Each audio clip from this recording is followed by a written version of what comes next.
Savez-vous à quoi on reconnaît une série TV qui ne date pas d'hier? À ce genre de dialogue.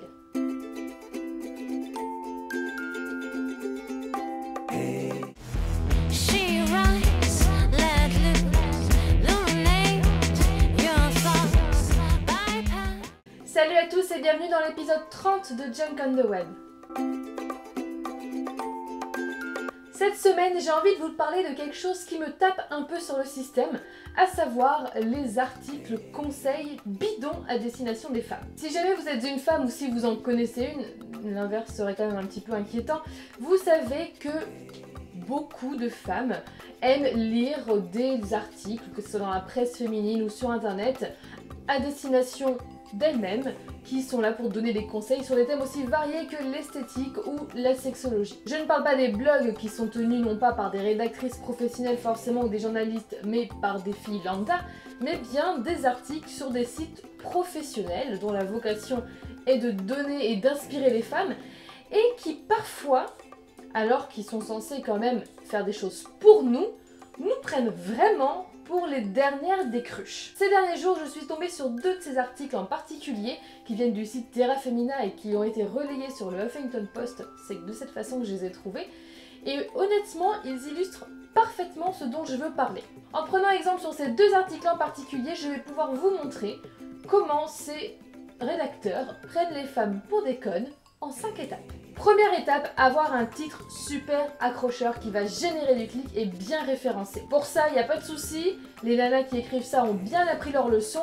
Mettez un chiffre, donc là en 5 étapes, exactement comme je l'ai fait pour cette vidéo, qui n'est pas une mauvaise méthode et que je peux appliquer moi-même parfois sur mon blog, ce qui permet d'avoir un titre clair, mais surtout, mettez une thématique voilà, qui va donner envie de cliquer. Ce qui nous amène à l'étape 2.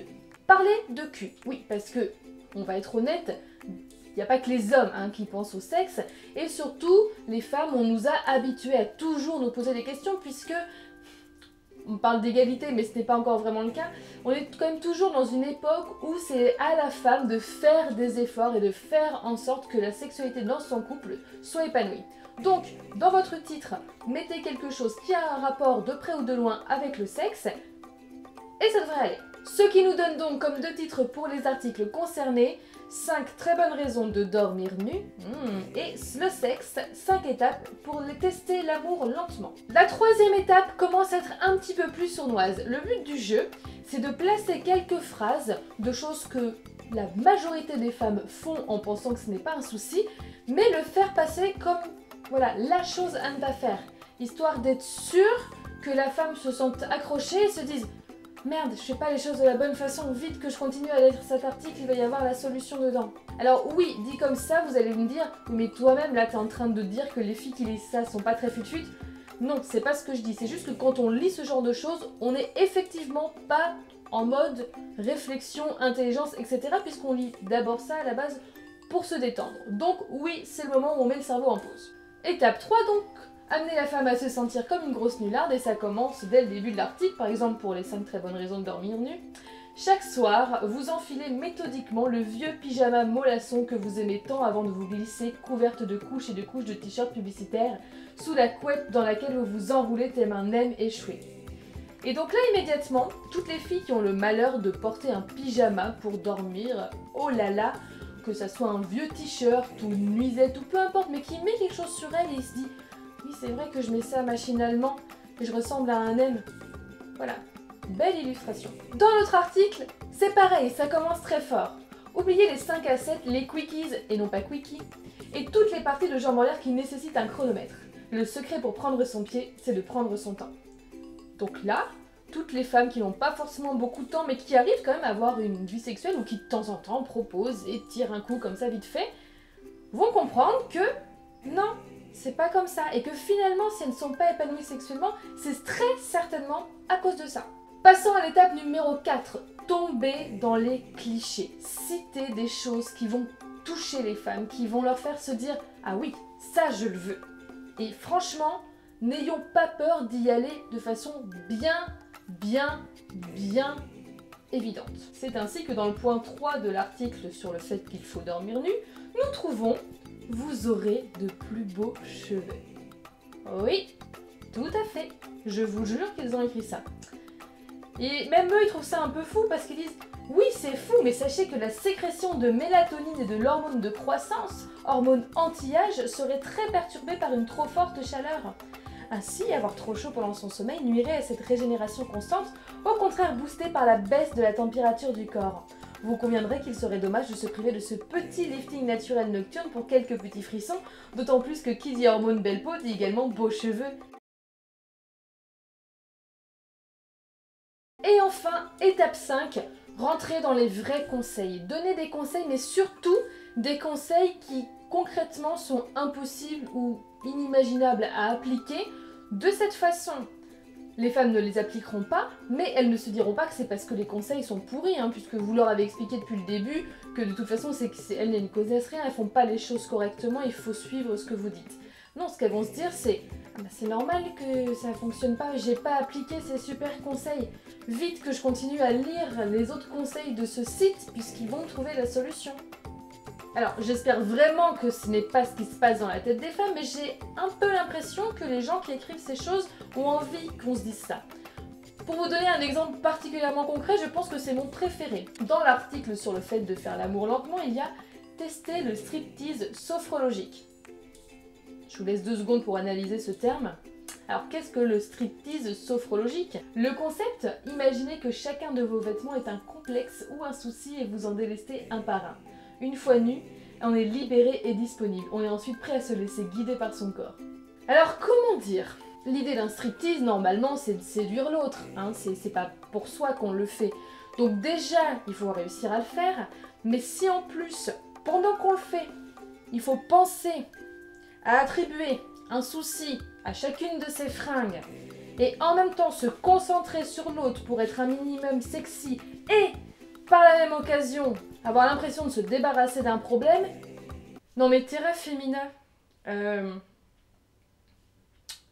va falloir m'expliquer le principe là. Moi j'aimerais bien savoir qui, en lisant ce truc, a essayé d'appliquer ce conseil. Voilà pour les 5 étapes, mais je tiens quand même à citer des bonus parce qu'il y a 2 choses qui ont été citées dans ces articles qui vraiment, pour moi, méritent d'avoir leur petit espace à eux. Pour l'article sur le fait de dormir nu, il y a bien entendu, vous aurez du meilleur sexe, puisque c'est bien connu que si on se couche avec n'importe quelle couche de tissu sur soi, notre partenaire immédiatement va nous rejeter. Et dans l'article sur le slow sex, oubliez l'orgasme, je cite, « Concentrez-vous sur le chemin et non sur la destination. Il se pourrait bien que le 7e ciel vous surprenne en route. » Autrement dit, pour atteindre l'orgasme, ne cherchez pas à atteindre l'orgasme, c'est comme ça que vous l'obtiendrez. Mais surtout, n'y pensez pas. En vous citant tout ça, je me suis encore étonnée de la lourdeur de ce truc. Et ce qui m'agace, je pense, le plus profondément dans tout ça, c'est que ces magazines en ligne, ou pas, parce que d'ailleurs on doit trouver à peu près le même genre de conneries dans les magazines papier, c'est des choses qui sont à destination des femmes. Ce sont des sites et des magazines qui sont censés booster les femmes, qui sont censés être là pour elles. Et au lieu de ça, ils les prennent juste pour les plus cruches des cruches qui sont juste bonnes à faire de l'audience, à leur ramener du pognon. Et je trouve ça mais complètement anti-féministe. Et après, les gens de ces milieux se demandent pourquoi de plus en plus de femmes se tournent vers les blogs.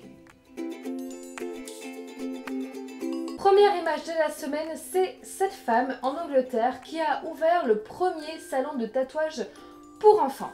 Évidemment, ça fait une énorme polémique là-bas, puisque de façon assez évidente, les gens s'opposaient à ce qu'il puisse y avoir ce genre de boutique.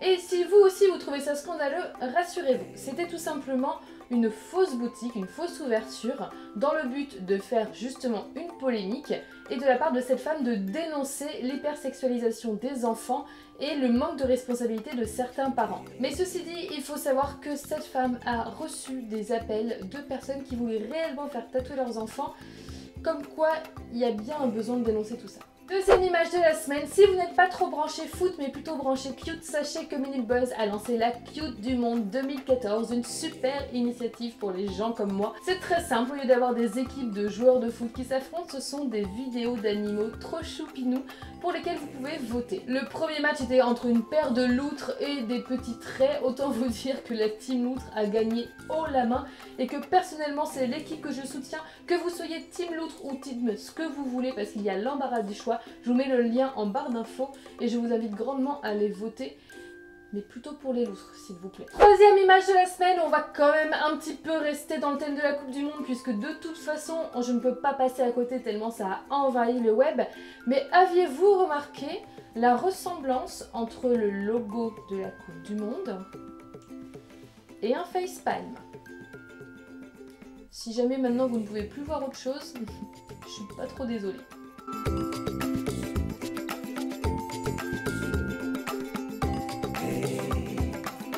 Cette semaine, je vous conseille un site fabuleux qui s'appelle patata.com, qui est un site sur lequel vous pouvez créer votre musique. Alors non, ce n'est pas un truc un petit peu chiant sur lequel il faut savoir faire du tout.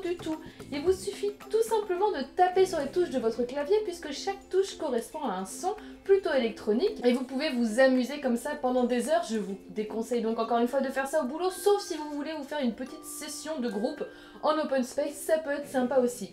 Je ne vous en dis pas plus, à part peut-être que en plus visuellement c'est sympathique. Je vous laisse aller sur patata.com. Et pour ma part, c'est terminé pour cet épisode. J'espère que ça vous aura plu. Je vous invite à vous abonner si c'est le cas et partager auprès de vos amis. Si jamais vous voulez me rejoindre sur Facebook, c'est ici. Si vous voulez voir un petit peu tout ce que j'y partage au long de la semaine et voir les previews des prochaines vidéos. Vous pouvez également discuter avec moi sur Twitter, sur @juncanmood, c'est là que je suis le plus souvent. Si jamais vous voulez voir mes photos sur Instagram, c'est également sur juncanmood. Je vous fais des bisous, je vous souhaite une bonne semaine, ciao ciao. Comment j'ai enchaîné ce final d'un coup. Oui je sais, j'ai un petit peu de soleil sur moi. Et kiss kiss bang bang. C'est à savoir la figure peut-être du Poitou, Charentes, Centre, Limousin.